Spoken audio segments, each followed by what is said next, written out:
What's up? This is Wilzo, and today we have a Black Ops gameplay and commentary, I suppose you could say. Playing Domination on firing range, and I get a pretty nice score this game. I actually go 60-4 by the end of it, which isn't bad for saying that I actually die twice really quickly at the start of the game, so I suppose you could just call it a 59-2 if you really want. I think I'm using the overpowered AK-74U, which may or may not have helped me get this good of a score. I don't know, I'll leave it up to you. But anyway, I'm not really going to talk about the gameplay much in this game. I mean, in this commentary. The game is Black Ops, I'm not talking about the game. So yeah, I thought I'd sort of detail some of the theories that exist about the PSN being down. Because there are three main ones. Now I'll start off with the one that's probably the most common theory, which is basically that the PS3 is just undergoing maintenance, and this is actually what it says when you try to log into the PS3.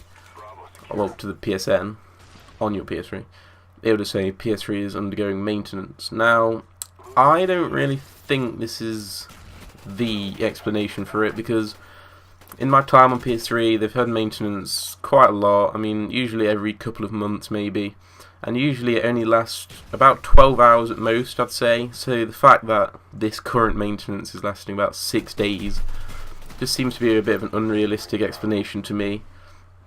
And it actually could just be a cover-up for something a bit more malicious going on, I don't know.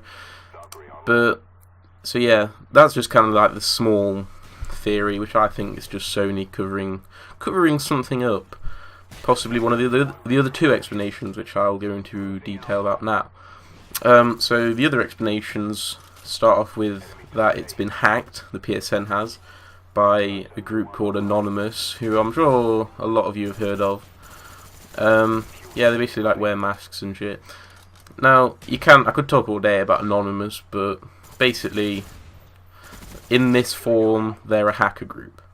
Now, well, basically, they claim to have hacked PSN, although I'm not really totally sure they did, because it just seems a bit, a bit weird that like one group could bring down such a massive service like PlayStation Network that's run by a multi-billion-dollar company, Sony.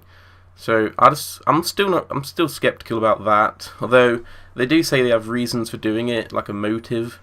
Because in case you didn't know, PS3's quite a while ago, probably a few months ago maybe, before one of the recent patches, they could be hacked and you could put custom firmware on.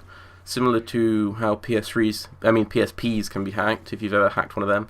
I actually used to have a hacked PSP, so I know quite a bit of stuff about this. Because usually PS3s run on just a normal firmware, like say, I think the current one's like, I don't know, 3.5 whatever or something, I don't know. And by hacking it, you can basically put a custom firmware on, which will allow you to use homebrew applications, which are basically allows you to put applications on that you wouldn't be able to get otherwise. So with the PS3, you could put on emulators and stuff for Super Nintendo or whatever, or maybe other homebrew applications that otherwise you wouldn't be able to have. Now, I haven't actually hacked my PS3, so I wouldn't know. Though I have hacked PSP, and I remember I could get like an emulator for Game Boy Advance or whatever, and I could play Game Boy Advance games on my PSP, and I kind of love that, because Game Boy Advance is awesome, and so is, having PSP with all music and videos on, etc.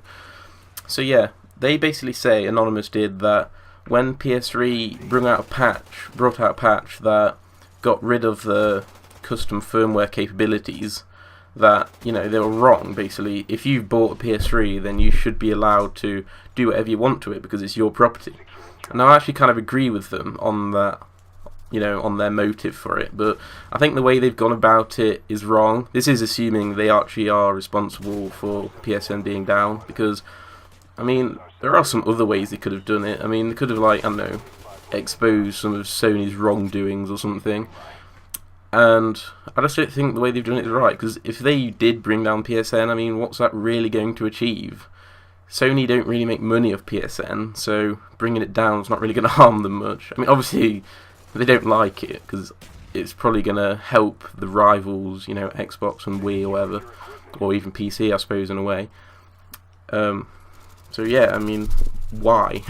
They're not really harming Sony as much as they're harming the people that actually play PS3 on online games such as Call of Duty or SOCOM, which is quite newly out. I actually feel sorry for whoever developed SOCOM. I don't actually know because I don't play SOCOM games, but like their game just comes out and then the PSN's down. So I kind of feel sorry for them. I'm sorry, whatever developer you are. But anyway, now coming on to the third theory, which I think probably is the most convincing. Now, coming back to the custom firmware thing. Now, apparently there was a new custom firmware which like could be allowed. I don't know. And apparently it was called Codename Rebug. And basically, what this custom firmware apparently allowed people with it to do was just basically almost generate money from fake accounts, like PSN accounts, and basically allow them to buy things off the PlayStation Store with fake money, kind of, because it basically treated your PS3 as a developer test console. And obviously when they were testing PS3 features such as the PlayStation Store, they would have just generated fake money to test out transactions and things.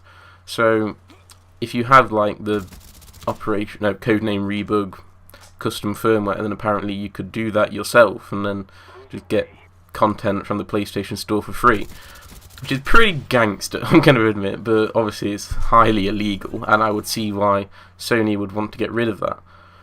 But now there's a few holes in this story as well. I'm still not completely sure about it, although it does sound the most convincing. First of all, why would it take over a week or so to actually fix this? I mean, surely, and also, if one of the previous patches got rid of custom firmware altogether, then why does this one still exist? And if it does exist, then why would Anonymous, the hacker group, be annoyed about there not being any custom firmwares if there obviously is one? So basically, these two, other theories apart from the maintenance one, they don't really coincide with each other. So it's got to be one or the other. So I don't know. I'll leave it up to you, really. What do you think is going on with PSN? That'd be the question of the day. Now, Sony have released a statement that will be up from maybe today, that's Tuesday, the day I'm recording this, but at the latest by the weekend. So I don't know. We'll just have to wait and see, really. And I suppose we'll never really know what the problem actually was. I doubt Sony will actually release anything saying about it if they haven't already, which I'm pretty sure they haven't. So yeah, I mean, what do you think? Post your comment down below. Maybe say what you think, and maybe plead that Sony bring PSN back. Because I haven't been on PS3 for about a month or something, but I actually recently started to want to go on again. I was like, oh wait, PSN's down. Oh, god nabbit. So anyway, yeah, enjoy the rest of this gameplay. It's pretty much over. Actually, enjoy the scoreboard, and I will see you later.